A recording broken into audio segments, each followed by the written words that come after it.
Good evening, ladies and gentlemen, and welcome to my newest video.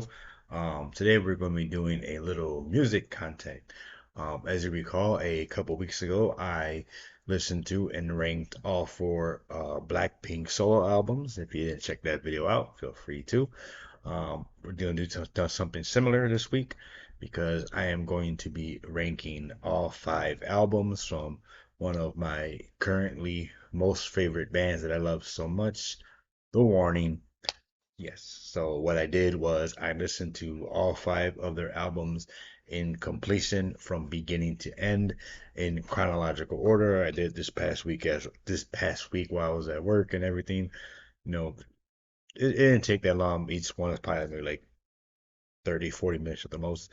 So this is actually my first time that I listened to their albums in chronological complete order from beginning to end. I usually of course just listen to their music. I just play it out random when I listen to them. As you know, if you know me, I love The Warning. It's one of my favorite bands.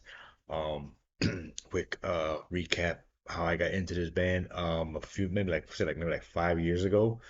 Um, I just randomly heard one of their songs. I'll tell you which one later on the radio, on satellite radio. And I'm like, okay, this band's pretty good. And I checked them out on Instagram, and I'm like, okay, they seem pretty cool. I listened to more of their music, and 5 years later, I am a diehard Warning fan. I have seen them live in concert 3 times. Will I see them for a fourth time? If they go on tour, you bet your ass I will go see them for a fourth time. With me seeing them 3 times in concert, that makes them the artist that I've seen the most live in concert. So there's that. And every time I've gone to see them, I've gotten closer and like close to the stage. The first 2 times I saw them, I was like in the little general area, like in the same spot both 2 years in a row. And then last year when I saw them for the third time, I was like third from the stage. So I had like a much better view. And yeah, so they're an amazing band. I highly recommend checking them out. And feel free to ask me for any song recommendations from them. Um, their cover of Enter Sandman, I stand by saying that it's the best Metallica cover ever. It might just be being biased, but it is really that good. Even Lars from Metallica even said it's a badass cover. So, but yeah, I've even did a ranking twice of my top 30 songs from The Warning.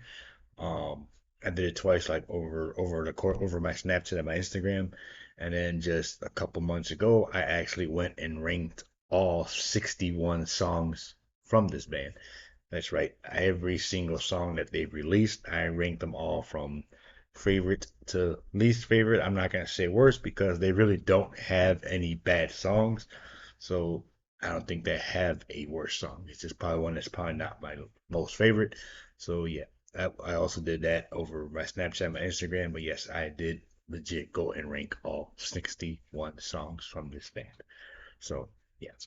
Um, with that being said, let's get right into it and go ahead and rank all five of their albums. Starting off at number five is their EP, Escape the Mind. Yes, I know it's not really technically a album, it's more of an EP, but remember, this is my ranking, my rules. I love this band so much anyway. I'm gonna include it anyway because I can. Now you're probably gonna ask, am I gonna include their EP Mayday?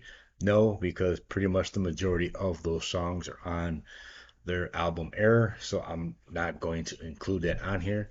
I'm including this one also because none of these songs are on any of their other albums. So yeah. Coming in at last is their EP Escape the Mind. It's not in last place because it's a bad album, but if it's my least favorite because if you listen to it, you will clearly hear a difference in Danny's voice when she sings because they were obviously much younger. They got their start when they were very young, like teenagers, pretty much. They actually got their start on YouTube, performing Enter Sandman. They were probably like maybe 11, 12 years old, maybe if even that. Yeah. So, and they probably recorded this album around that time, but you can really hear a difference in their voices, especially Danny, since he's the lead singer. Um, if you didn't know that was the Warning listening to this album, you probably would not think that was them, especially the way they sound now. It has more of the like a young teenage kind of vibe, pop kind of way, not really pop, but you probably would think just listening to the voice, okay, this is maybe some young Disney Channel star or something, but it's not. There's only 5 songs on this EP. It starts off with "Take Me Down," which is a pretty good way to start off that album, and then a couple of songs in the middle that have that you wouldn't think it was a Warning with the way they sound now. Escape the Mind, I love the piano melody they have on that song. And the album ends with Free Falling, which is probably the hardest song on that LP. It's also probably the only song from the album that I have like on my work playlist and everything because it's probably like the most hardest one on there, and it probably sounds the most like the Warning as they sound today.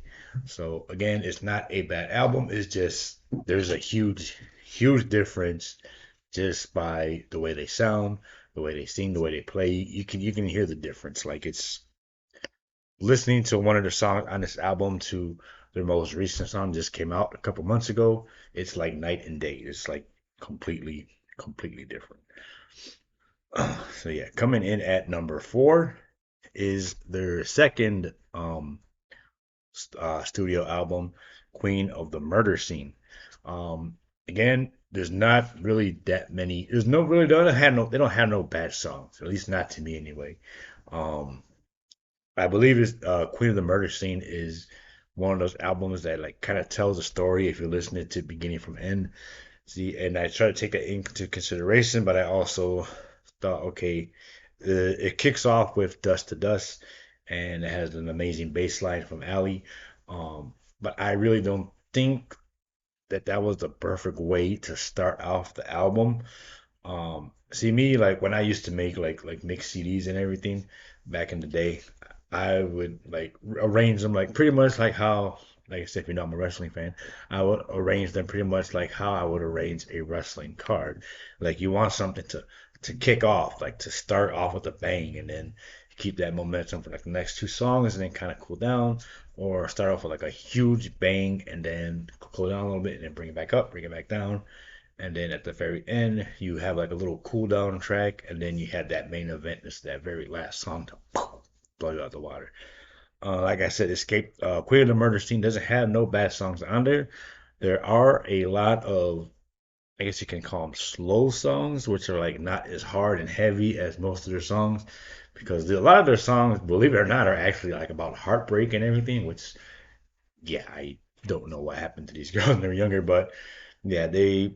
As I'm looking at the track list now, Dust to Dust, of course, is a good song, but I would not probably have personally started off with that one. Going off what they have on that album, I probably would have started off with the self-titled track "Queen of the Murder Scene." If not that, "Hunter," which is another favorite song of mine. Um, "Stalker" is a really good one. Um, when I'm looking at the track, let's see what else is on there. But there is Doll Knives, Psychotic. There's a lot of really good ones on this one. But there's also a lot of slower songs like like I guess you kind of have I don't know no musical jargon, so I don't know what the technical official term for those kind of songs are. Like more melodic or whatever. I don't. Um, so yeah, there's not a lot. It's and if you really think about it, it's like 50 hard, 50 soft, and like I said, I don't know the technical terms for it, but it's not a bad album. Like I said, listening from beginning to end, it you can tell the story they're trying to go with on there. But like I said, it's not my favorite album, so I'm putting it at number 4. At number 3 is their actual debut album, not including the LP, is 21st Century Breakdown. And this one starts off with a pretty good bang with the self-titled track 21st Century Breakdown, which of course is a very good song to get you like motivated, like pumped up pretty much. And then it pretty much goes on from there. Like keeps it like at a nice steady groove, and then it kind of slows down in the middle with a little bit melodic songs and everything. There are a few songs where, of course, as you know, Paul the drummer sings, and Danny is an amazing singer, but when Paul sings, it just like hits completely different. And for whatever reason, she sings a lot of the sad songs, like "Who hurt you, girl?" Like "Who hurt my girl, Paul?" Like "Who did that to you?" Like "Who hurt you?" Because most of the songs that she sings are like very very sad and like mellow. Um, but yeah, and then it kind of like picks up again towards the end with Copper Bullets, Exterminated, which are all really good. Runaway. Um, so this is more like a, if you really think about it, it's like more like kind of like a um heartbreaking kind of album, I guess. Survive is probably one of my favorite songs that Paul sings. This is a really good one. The first time I heard them live, I didn't even know that he sang that song because when I first saw them live, it was probably like only maybe a few weeks after I started listening to them. So I wasn't like really too, I didn't really know that Paul sang some songs from them. I thought, it was mostly just Danny, but obviously not. So yeah, 21st Century Breakdown. It's a really good album. Like I said, it has that mixture of hard and then soft, and then hard and then soft, and then it ends pretty good with River Soul, which is not too hard and not too slow. It's like more like in the middle. It's not a bad album. It's good. I like it. Like I said, I don't have any. There's no songs in them that I dislike.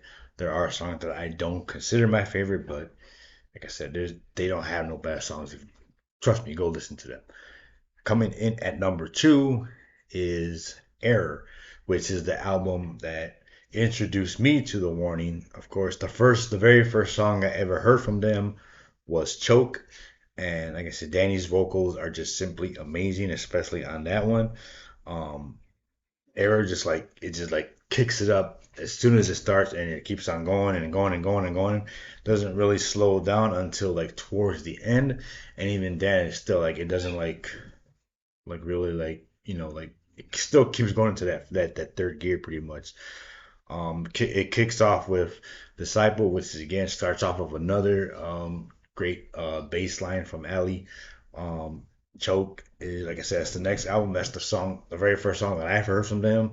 Animosity is also on this album, which originally was my favorite song from them, and it had been my favorite song from them for a good while until another song of theirs came out, which we will get to soon. But Animosity, it was my original favorite song from them. Money is another good one.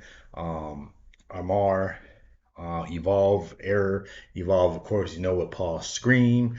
This last time I saw them live, she had like a sore throat, so she wasn't able to do her scream on this song like she usually does. So the crowd had to pretty much scream for her. Um, Z is another good song. When the very first time I saw them live, that was the song they came out to. So Z is the very first song I ever heard The Warning play live. Whenever around that time too, whenever I would actually like listen to their playlist, I would always start off with Z because that's the song they came out to. So I was figuring why not just start off with that song. Kool-Aid Kids is good. Martirio is one of my favorite Spanish songs from them. 23, again, another good song from Paul. Like, who hurt you, girl? Who hurt my girl, Paul? C is another amazing. He has just as amazing vocals as Danny. Um, like I said, Error is probably like it's like the album that pretty much like put them out there like into the, I guess you could say, the mainstream, because yeah, they're a little bit more mainstream now, but they're not like household names. I mean, as much as I would love them to be, but they're getting there. They're getting up there. But yeah, Error is probably their most well-known album, I guess you can say that. Um, yeah, like I said, it just starts off with a bang and it just keeps on going. Like I said, it doesn't get um, slower like towards the end, but even at that point, like I said, it just keeps on going. It doesn't like really stop the flow of the music and everything. Which leads us to number one, which I think is my favorite. I'm not saying it's the best because I'm sure there's other people who probably think the other albums are better, but this is my personal favorite. At number one is their most recent album, which came out, I want to say it's going to be 2 years already, is Keep Me Fed. And this is an amazing freaking album. Um, this album came out like right at the peak of my fandom for this band. I mean, yes, I love this band so much. But Keep Me Fed is just like probably the most heaviest album that they've done. And it kicks off with 6 Feet Deep, which is probably my second favorite song from them. And I love the video. I love that song. I love that guitar that it starts off with. Um, I remember when I first heard this album, some of the songs I had already heard before they released the album, like Sick, More, because they were like released them as like singles before then. And then when the song came out and I like first listened to it, I was like, oh, okay, this song ain't that bad. But then I listened to it a little bit more, and then when I saw them live again when this out to promote this album, I'm like, okay, I started liking some of these songs more. And then when I saw their concert movie at the theaters, I started loving it even more. And there's like a lot of these songs when I first did my top 30 countdown. A lot of the songs on this album, on the first time I did the top 30, my top 30 songs from the morning, this album wasn't out yet, so it was only pretty much everything from Error and before that. The second time I did my top 30 songs from them, it included songs that were on Keep Me Fed, and a lot of their songs that were on this album were like more like in the middle or towards the bottom. But then when I re-ranked all of their songs, a lot of these songs from this album that I had recently ranked much lower were a lot more higher, especially Consume. I especially love Paul's dance that she did in the concert movie. So that's I love that. That song's like one of my favorites now. Sharks, Escapism, like they just like skyrocketed up to like some of my favorites. And this album just like it just like it comes out kicking the door and it just like stays at that level. Um, what else? Automatic Sun, Satisfied. They're all such good songs. Que Mas Quieres is probably my favorite Spanish song from them.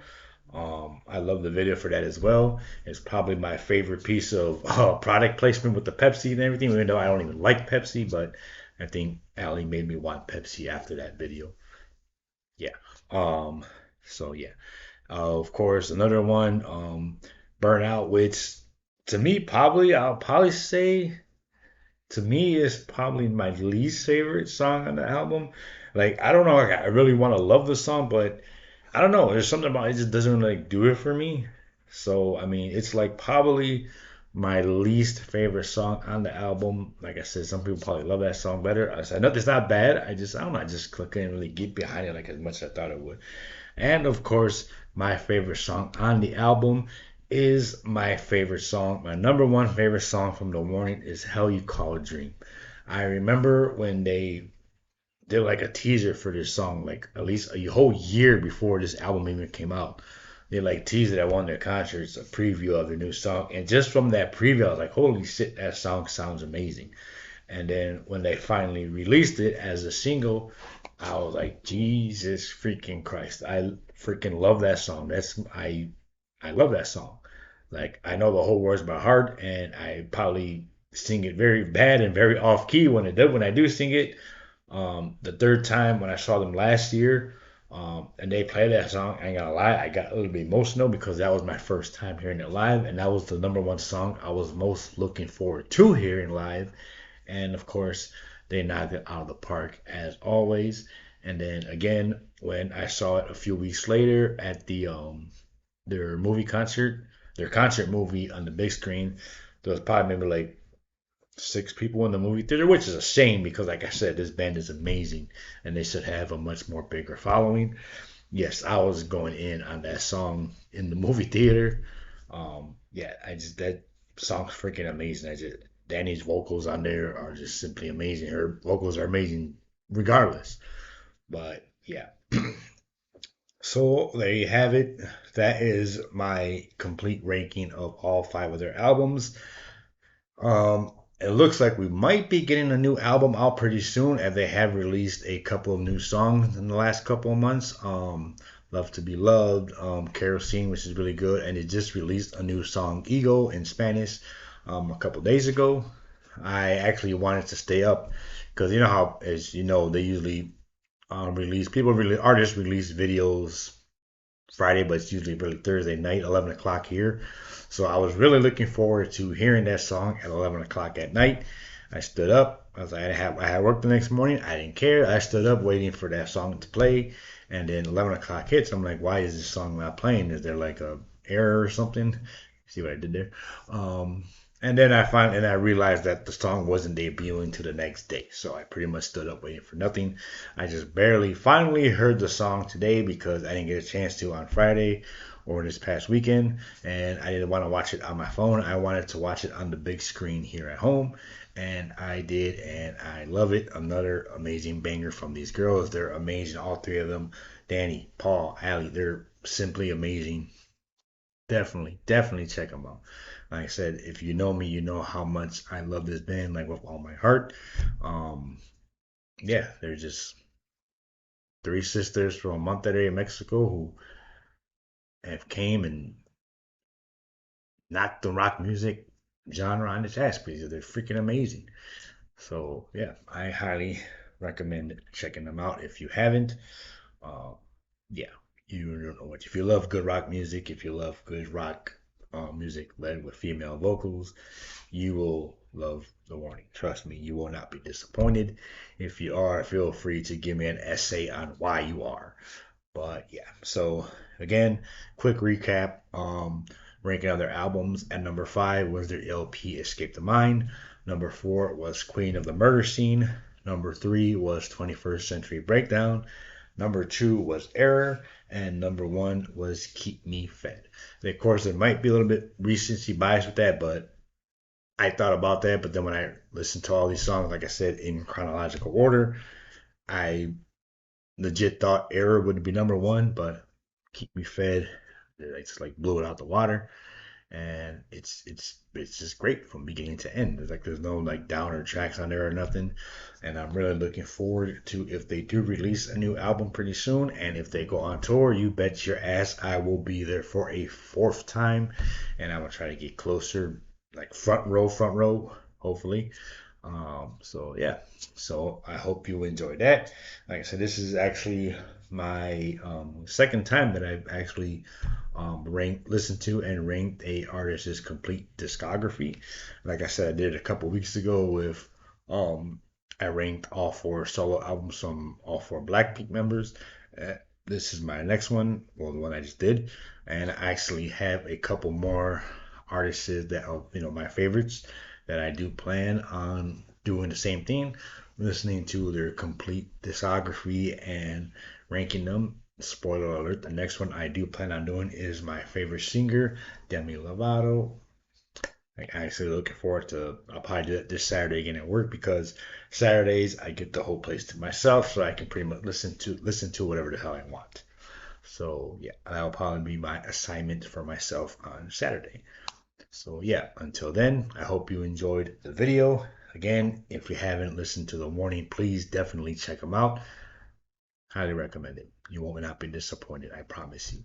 So yeah, so until then, happy Memorial Day to you. And if you haven't asked me about it, chances are I'm going to talk about it anyway.